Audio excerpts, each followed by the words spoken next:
Class 9 math का second chapter है polynomial exercise number 2.4 question number 5 यहाँ पे फैक्टर्स हमें फाइंड करना है।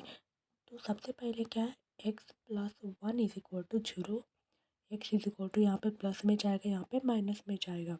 तो ओनली जो इस इक्वेशन में हमें क्या करना है, पुट करना है वहाँ पे x cube plus 13x² plus 32x plus 20 -1 का क्यूब प्लस 13 -1 का स्क्वायर प्लस 32 -1 प्लस 20।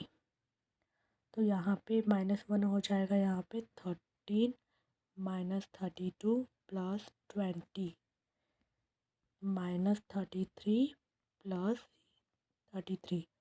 तो माइनस प्लस तो माइनस होता है, तो हमारा आंसर क्या है, 0।